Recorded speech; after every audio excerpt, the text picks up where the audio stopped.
સૌ પ્રથમ શરૂ થતા શ્રાવણ મહિનાની દરેક મારા વાલા વ્યુઅર્સને ખૂબ ખૂબ શુભકામના. ભગવાન ભોળાનાથ તમારા બધા જની મનોકામના પૂર્ણ કરે તેવી ભગવાન ભોળાનાથ પાસે પ્રાર્થના. આજે આપણે ડિમ્પલ્સ ડિશીસમાં ફરાળી થાળીની રેસીપી શેર કરીશું, જે તમે સોમવારના વ્રતમાં કે પછી એની ટાઈમ વ્રતમાં ખાઈ શકો, જેને આપણે તેલના ઉપયોગ વગર તૈયાર કરીશું. ફટાફટ તૈયાર થશે, પાચનમાં હળવી અને જે ખાશે તેને ખૂબ પસંદ આવશે. તો ચાલો આજની ફરાળી થાળીની રેસીપી શરૂ કરીએ. તો સૌથી પહેલાં આપણે તેલ વગરની ખીચડી તૈયાર કરીશું અને તે સાબુદાણામાંથી તૈયાર કરીશું. તો મેં સાબુદાણાને 3-4 કલાક પહેલાં પાણીમાં પલાળીને રાખ્યા હતા. તો અત્યારે તમે જોઈ શકો છો કે એકદમ છૂટા છૂટા છે. સાબુદાણા પલાળવામાં પરફેક્ટ માપ હોવું ખાસ જરૂરી છે, એટલે કે સાબુદાણા અને પાણીનું માપ એકદમ પરફેક્ટ હશે તો સાબુદાણા આટલા સરસ છૂટા છૂટા રહેશે. તમે જોઈ શકો છો અત્યારે બિલકુલ પાણી નથી અને દાણો એકદમ ફૂલી ગયો છે, બિલકુલ કાચો નથી. જો હું તમને નજીકથી બતાવું ને તો એકદમ પરફેક્ટ દેખાશે.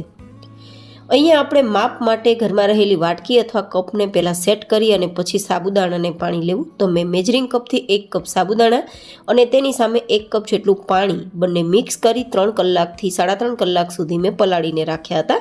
તો આટલા સરસ છૂટા છૂટા પલળી ગયા છે.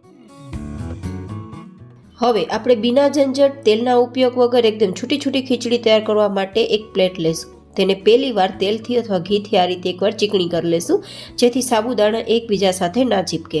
હવે થોડા એટલે કે જેટલા સાબુદાણા મેં પલાળ્યા ને તેના અડધા આ રીતે આપણે પ્લેટમાં પાથરી દઈશું. તમારી પાસે મોટી પ્લેટ હોય અથવા સ્ટીમર પ્લેટ હોય તો બધા જ એકસાથે સાબુદાણા તમે સ્ટીમ કરી શકશો, પણ મારી પાસે નાની પ્લેટ છે તો આ રીતે હું અડધા તેને પાથરી દઉં છું. હવે પાણીને ગરમ કરીશું, તેના ઉપર સ્ટેન્ડ અને એક વાટકી રાખીશું અને તેના ઉપર આ સાબુદાણાની પ્લેટ એરેન્જ કરી દઈશું, જેથી પાણી સાબુદાણા સુધી ટચ ના થાય, પણ તેની સ્ટીમથી આ સાબુદાણા સરસ બફાઈ જાય.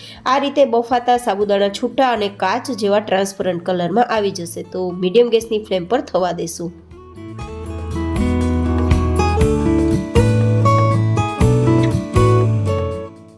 મીડિયમ ટુ હાઈ ગેસની ફ્લેમ પર આપણે લગભગ 3-4 મિનિટ માટે આ સાબુદાણાને સ્ટીમ કર્યા છે.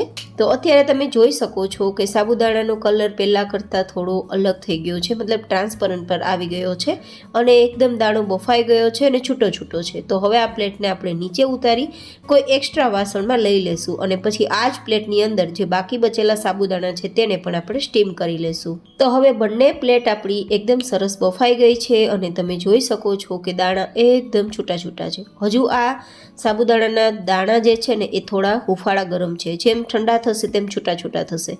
તમે જોઈ શકો છો કાચ જેવો કલર આવ્યો છે, મતલબ અત્યારે સાબુદાણા બિલકુલ કાચા નથી, એકદમ સરસ પાકી ગયા છે. તો હવે આપણે વઘાર કરવાની કોઈ જરૂર છે જ નહીં. તો તેલ વગર આપણે આ ઇન્સ્ટન્ટ ખીચડી તૈયાર કરી શકીએ છીએ. ખૂબ સ્વાદિષ્ટ લાગશે, બિના ઝંઝટ તૈયાર થાય છે. તો જે લોકો હેલ્થ કોન્શિયસ છે અને તેલ ઘીનો એકદમ ઓછો ઉપયોગ કરવા માગે છે તે લોકો માટે આ ખીચડી એકદમ બેસ્ટ રહેશે. હવે આપણે આદુ મરચાંની પેસ્ટ 1 થી 1.5 નાની ચમચી જેટલી ઉમેરીશું. તમે અહીંયા મરચાંના નાના નાના ટુકડા કરીને ઉમેરી શકો છો. હવે 1 કપ જેટલું બાફેલું બટેટું ઉમેરીશું. બાફેલું બટેટું મેં પહેલાં જ ઉમેરીને રાખ્યું હતું અને તે પાણી ના હોય તે ખાસ જોઈને પછી જ ઉમેરવું. હવે આપણે 1/4 કપ જેટલા કાચા મગફળીના દાણાને મિક્સરમાં પીલી તેનો પાવડર તૈયાર કરી અને પછી ઉપયોગમાં લેશું. થોડા લીલા ધાણા ઉમેરી દઈશું અને દાડમના દાણા મારી પાસે છે તો ઉમેરું છું, ના હોય તો સ્કીપ કરી શકો છો. થોડો મારી પાસે ફરાળી ચેવડો હતો તો તે પણ ઉમેરી દઉં છું 1/4 કપ જેટલો. સ્વાદ પ્રમાણે સેંધા નમક, 1 ચમચી ધાણા જીરું પાવડર અને 1 નાની ચમચી જેટલું લાલ મરચું પાવડર. જો કે લાલ મરચું ઉમેરવું ઓપ્શનલ છે, પણ હું થોડું કલરફુલ ખીચડી તૈયાર કરવા માટે ઉમેરું છું. 1 નંગ લીંબુનો રસ નીચોવી દેશું અને થોડી સારી ટેસ્ટ ખટમીઠો આવે તેના માટે 1 ચમચી ખાંડ ઉમેરી આ રીતે હળવા હાથે મિક્સ કરીશું. મિક્સ કરવામાં થોડો હળવો હાથ રાખવાનો, નહીં તો બાફેલું બટેટું, બાફેલા સાબુદાણા બધું મેશી થઈ જશે, તો લોંદો થઈ જશે, છૂટી છૂટી ખીચડી નહીં તૈયાર થાય. તો આ રીતે હળવા હાથે મિક્સ કરશો તો આપણી ખીચડી વઘાર કર્યા વગર, તેલના ઉપયોગ વગર તૈયાર થઈ જશે અને સ્વાદ ખૂબ જ સરસ આવશે. એકવાર આ રીતે ટ્રાય કરજો, તમને પસંદ પણ આવશે, બનાવવામાં પણ અને ખાવામાં પણ. હા ગાઈઝ, મેં જે સામગ્રી આજ ફરાળ બનાવતી વખતે ઉપયોગમાં લીધી છે ને તે અમે ખાઈએ છીએ એટલા માટે લીધી છે. તમે જે સામગ્રીનો ઉપયોગ ફરાળમાં ના કરતા હોય તેને તમારે સ્કીપ કરવાની રહેશે. તો તૈયાર છે આપણી ઇન્સ્ટન્ટ ફરાળી ખીચડી. તમે જોઈ શકો છો હું સર્વિંગ પ્લેટમાં એટલા જ માટે બતાવી રહી છું કે કેવી સરસ છૂટી છૂટી તૈયાર થઈ છે. જોઈને જ ખાવાનું મન થઈ ગયું ને ગાઈસ. મને કોમેન્ટમાં જરૂર બતાવજો કે તમને આ ખીચડી કેવી લાગી.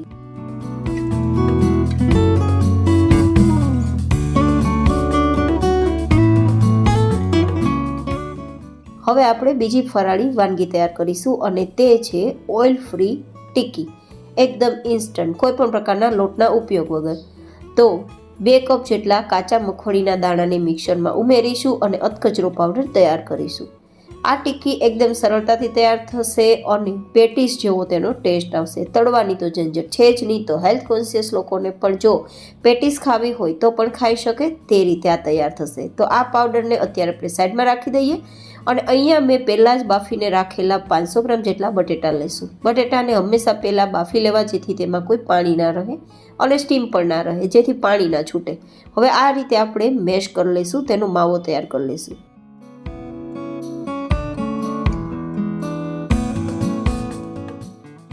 હવે આપણે દળેલો જે માંડવીના દાણાનો પાવડર છે ને તે ઉમેરી દઈશું અને તે જ મિક્સર જારમાં 2-3 ચમચી આદુના ટુકડા અને 6-7 નંગ જેટલા મરચાંના ટુકડા ઉમેરી એક પેસ્ટ તૈયાર કરી લઈશું. અને પછી આ તૈયાર થયેલી અધકચરી જે પેસ્ટ છે ને તેને પણ આપણે પેલું બટેટા અને સિંગદાણાનો ભૂકો મિક્સ કર્યો છે ને તેમાં ઉમેરી દઈશું. વધારે નથી મેં વાટ્યું, આટલું અધકચરું વાટ્યું છે જેથી ટેસ્ટ સારો આવે. જોકે તમે ફાઇન પેસ્ટ પણ લઈ શકો છો. હવે આપણે અહીંયા થોડા લીલા ધાણા ઉમેરી દઈશું અને ખટાશ મીઠાશ માટે 1 ચમચી જેટલી ખાંડ અને 1 નંગ લીંબુનો રસ ઉમેરી દઈશું. અહીંયા તમારે મીઠાશ ના ઉમેરવી હોય તો સ્કીપ કરી શકો છો, પણ ખટાશ જરૂરથી ઉમેરજો, ટેસ્ટ સારો આવશે. 1 નાની ચમચી જેટલું સેંધા નમક ઉમેરીશું અને 1 થી 1.5 નાની ચમચી જેટલું ધાણા જીરું પાવડર ઉમેરીશું. 1 નાની ચમચી જેટલું લાલ મરચું પાવડર ઉમેરીશું ને પછી આ બધું જ સરસ રીતે આપણે હાથથી મિક્સ કરીશું. જેમ મિક્સ કરતા જશો તેમ લોટ જેવું બંધાવા લાગશે, પણ હા, જો તમને આ રીતે ન બંધાય અને વધારે થોડું નરમ લાગે તો તમારે અહીંયા વધારે એક્સ્ટ્રા જરૂર મુજબ માંડવીના દાણાનો ભૂકો ઉમેરવાનો રહેશે. તમે અહીંયા થોડું ટોપરાનું છીણ પણ ઉમેરી શકો છો જો પસંદ હોય તો, પણ જો કે આ માપથી કરશો અને બટેટામાં પાણી નહીં હોય તો તમારે વધારે એક્સ્ટ્રા કોઈ પણ વસ્તુ ઉમેરવાની જરૂર નહીં પડે. તો તમે જોઈ શકો છો બધું જ સરસ મિક્સ થતાં લોટ જેવું બંધાઈ ગયું છે. થોડું સોફ્ટ જરૂર રહેશે, પણ સોફ્ટ જ રાખવાનું છે તો જ તે અંદર સુધી કૂક થશે, કારણ કે આજે આપણે તળવાના નથી એટલા માટે. તો હવે જરૂર મુજબ થોડું બેઝ હાથમાં લેશું અને ટિક્કી જેવું તૈયાર કરીશું. બહુ વધારે જાડું પણ નહીં, બહુ વધારે પાતળું પણ નહીં, એકદમ મીડિયમ સાઇઝની આ રીતે ટિક્કી તૈયાર કરીશું. બનાવવામાં તો ખૂબ સરળ છે અને સ્વાદમાં પણ પેટીસ જેવો ટેસ્ટ આવે છે અને તેલ વગર તૈયાર થાય છે, તો હેલ્ધી તો રહેશે જ. હવે અહીંયા આપણે ફરાળી લોટનો ઉપયોગ કરીશું, મતલબ અહીંયા મેં તપકીરનો લોટ લીધો છે. તમે આરા લોટ લઈ શકો છો, સિંગોડાનો લોટ લઈ શકો છો. એ લોટમાં આ રીતે એકવાર કોટ કરી દઈશું, જેથી આપણે જ્યારે તેને શેકીએ ને ત્યારે તવા પર ચીપકે નહીં. જોકે આ કોઈ પણ પ્રકારનો લોટ ના ઉપયોગમાં લેવો હોય ને તો પણ તમે કરી શકો છો, પણ તો થોડું તમારે તેલ ઘીનો વધારે ઉપયોગ કરવાનો રહેશે. પણ જો આ લોટનો ઉપયોગ કરશો ને તો 1 ચમચી ઘીમાં આ બધું જ શેકાઈ જશે. પછી મીડિયમ ગરમ તવો કરવાનો છે, તેના ઉપર 1 ચમચી ઘી આ રીતે પહેલાં લગાવી દઈશું જેથી ટિક્કી આપણી ચીપકે નહીં. અને પછી આપણે આ રીતે બધી જ ટિક્કી સમાય તેટલી ગોઠવી દેવાની.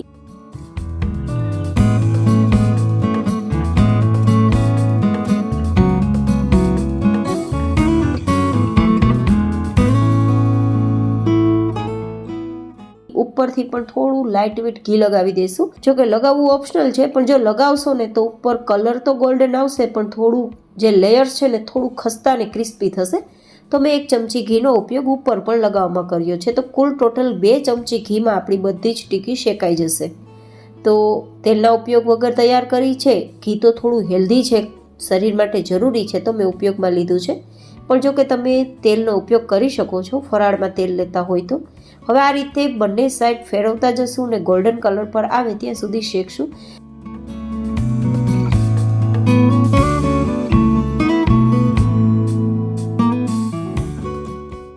આપણે જે ટિક્કીની અંદર બાફેલું બટેટું અને સિંગદાણા ઉમેરેલા છે ને તેને વધારે શેકાતા વાર નથી લાગતી.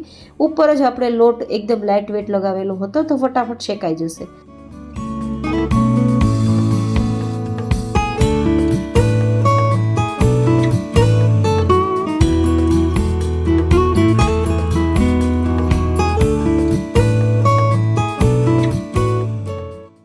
તો છે ને એકદમ ગાઈસ સરળ રીતે ટિક્કી તૈયાર કરવાની રીત.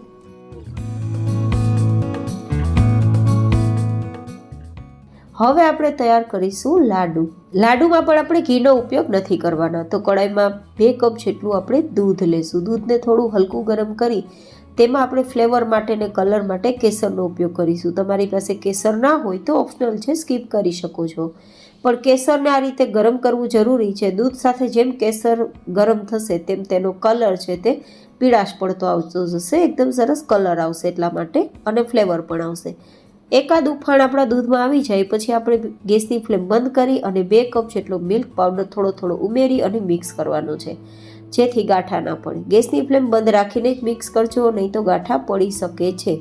અને આ રીતે થોડો થોડો ઉમેરીને જ મિક્સ કરવો.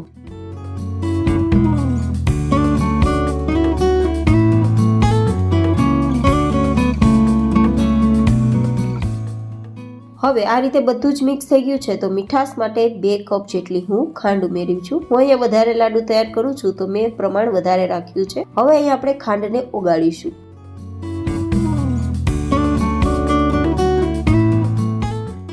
અને ખાંડ જેવી ઓગળે કે આપણે અહીંયા કલર માટે થોડી હળદર ઉમેરીશું. જોકે અમે ફરાળમાં હળદર લઈએ છીએ તો હું ઉમેરું છું.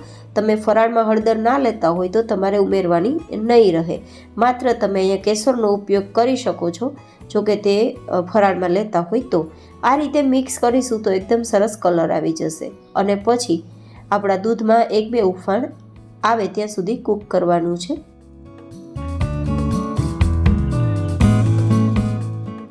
તો તમે જોઈ શકો છો કે ધીમે ધીમે હવે દૂધમાં ઉફાણ આવી ગયું છે. તો આપણી આ વેરાયટીને ફટાફટ તૈયાર કરવા માટે અને ખૂબ જ સ્વાદિષ્ટ તૈયાર કરવા માટે આપણે ટોપરાનું છીણ ઉમેરીશું. તમે મોટું ટોપરું હોય તો મિક્સરમાં ઉમેરી થોડું ક્રશ કરી નાનું કરી શકો છો. લગભગ 4 કપ અને ગ્રામમાં જોઈએ તો 200 ગ્રામ જેટલું આ ટોપરું હશે. અને પછી એક જ ડાયરેક્શનમાં ફેરવશું.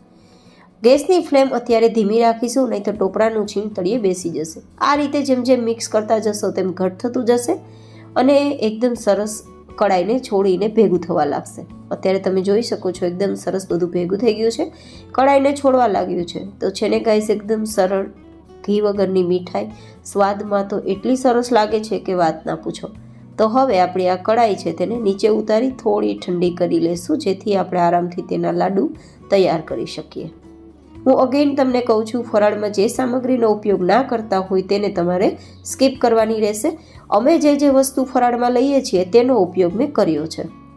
હવે આ રીતે થોડું બેઝ ઠંડુ થઈ ગયું છે તો શેપ પ્રમાણે લાડુ તૈયાર કરીશું. એન્ડ ધેન કોરા ટોપરાના છીણમાં તેને એકવાર કોટ કરી લઈશું, જેથી લુક પણ સારો આવે અને ટેસ્ટ પણ સારો આવે. તો તૈયાર છે ખૂબ જ હેલ્ધી એન્ડ ટેસ્ટી ઘી વગરના લાડુ. હવે તૈયાર કરીશું ગ્રીન ચટણી, જે ફરાળી ચટણી કહેવાય. તો મિક્સર જારમાં 8-10 નંગ મરચાં લેશું અને સાથે 2 ચમચી જેટલું ટોપરાનું છીણ ઉમેરીશું અને 1-2 ચમચી જેટલા આદુના ટુકડા ઉમેરી દઈશું.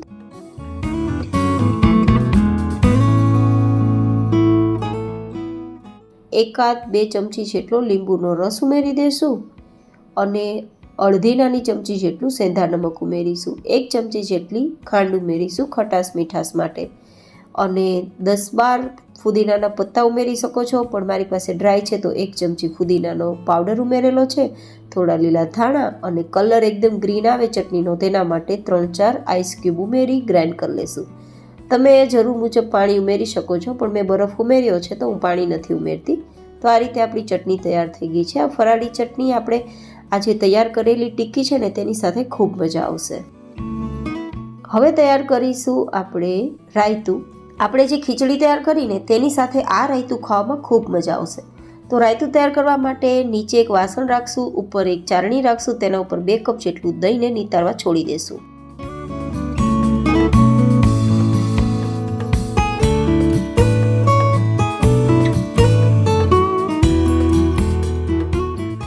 બે મિનિટ પછી બધું જ પાણી નીતરી જાય તો તે પાણીને આપણે અલગ લઈ લેશું અને બીજા એક વાસણને નીચે રાખી દઈશું અને પછી આ રીતે આપણે સતત ચલાવીશું તો આપણું દહીં એકદમ સરસ સ્મૂધ કન્સિસ્ટન્સીમાં ગળાઈ જશે. આ રીતે તમે જુઓ એકદમ સ્મૂધ કન્સિસ્ટન્સી આવી ગઈ છે, જેવી આપણે લસ્સીમાં હોય છે તેવી.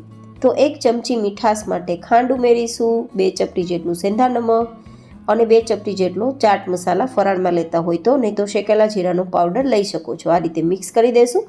તમારું દહીં ખાટું હોય તો મીઠાશ વધારે ઉમેરવાની રહેશે. હવે ફરાળી આપણે રાયતું તૈયાર કરવા માટે શેકેલા મખાના થોડા 1/4 કપ જેટલા અને દાળના થોડા દાણા અને થોડા લીલા ધાણા ઉમેરી મિક્સ કરી દઈશું. તો આપણું રાયતું તૈયાર છે. તો કેવું લાગ્યું તમને ઇન્સ્ટન્ટ ફરાળી રાયતું એ પણ મને બતાવજો. તો આ ચીલ રાયતાને આપણે ખીચડી સાથે ખાશું તો ખૂબ મજા આવશે. તો તૈયાર છે આપણી ફરાળી થાળી. આજે મેં જે તમને ફરાળી વાનગી બતાવી છે તેમાંથી કઈ વાનગી તમને વધારે પસંદ આવી તે મને કોમેન્ટમાં જરૂર બતાવજો. આજે મેં એકદમ હેલ્ધી અને એકદમ ફટાફટ રીતે ફરાળી થાળી તૈયાર થાય તે રીત સાથે રેસીપી શેર કરી છે. તો મને કોમેન્ટમાં બતાવજો કે તમને મારી ફરાળી થાળીની રેસીપી કેવી લાગી. તો ફરી મળીશું એક નવી જૈન હેલ્ધી રેસીપી સાથે. ત્યાં સુધી stay healthy and stay happy.